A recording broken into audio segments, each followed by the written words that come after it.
22 तारीख को राम मंदिर का प्राण प्रतिष्ठान जो होने जा रहा है, उसको लेकर के भारतीय जनता पार्टी की जितनी भी इकाइयां हैं,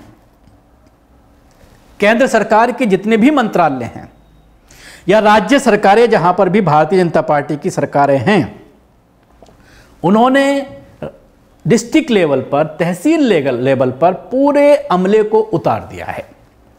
उसके लिए जबरदस्त ब्रीफिंग की जा रही है, लोगों को निर्देश दिए जा रहे हैं, जो मातहत अधिकारी हैं, निचले स्तर के जो अधिकारी हैं, कि किस तरह से इस मामले को लेकर के बढ़ना है, क्या क्या करना है, क्या क्या नहीं करना है, कैसे भीड़ जुटानी है, और जो लोग यहां पर रहेंगे उनको किस तरह से उससे जोड़ना है। बड़ी बड़ी स्क्रीन लगाई जानी है, उसकी वीडियो दिखाई जानी है, किस तरह से प्राण प्रतिष्ठान मोदी के जरिए किया जा रहा है, उसका ढिंडोरा पीट करके 2024 को हासिल करना है। ऐसे में उज्जैन में मेयर के जरिए जो ब्रीफिंग की गई है, पहले वो आप सुन लीजिए। कि सारे मॉल्स, रेस्टोरेंट्स और संस्थानों को हमने राम मंदिर की प्रतिकृति लगाने का आग्रह किया था। कहीं लोगों के मन में ये विषय था, तो मेरा उनसे ये कहना है कि यदि 25 दिसंबर से 2 जनवरी और अभी भी कई जगह पर सेंटा क्लॉज और क्रिसमस ट्री लगे हुए हैं, वो लगाने से अगर आपको आपत्ति नहीं है, तो राम मंदिर की प्रतिकृति लगाने में किसी को आपत्ति नहीं होनी चाहिए। और यदि इस प्रकार से किसी ने इस राममय उत्सव में अकारण असहयोग किया, तो इंदौर की जनता उनको भी जवाब देना जानती है। ये राम जी का काम है, राम राज्य का काम है। मुझे नहीं लगता कि इसमें किसी को आपत्ति होगी। तो सुना आपने, ये इंदौर के मेयर हैं भार्गव।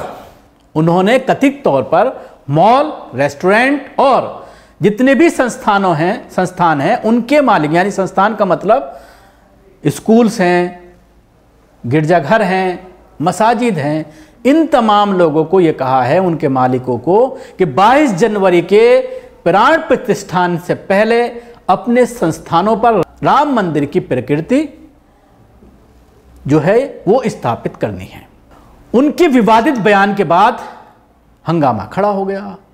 इसके साथ ही उन्होंने ये चेतावनी भी दी अपनी इस बाइट में, आपने सुना होगा, अगर किसी ने सहयोग ना करने की हिम्मत की तो इंदौर के नागरिक उन्हें सबक सिखाएंगे। ये राम मंदिर और राम राज्य के लिए हैं।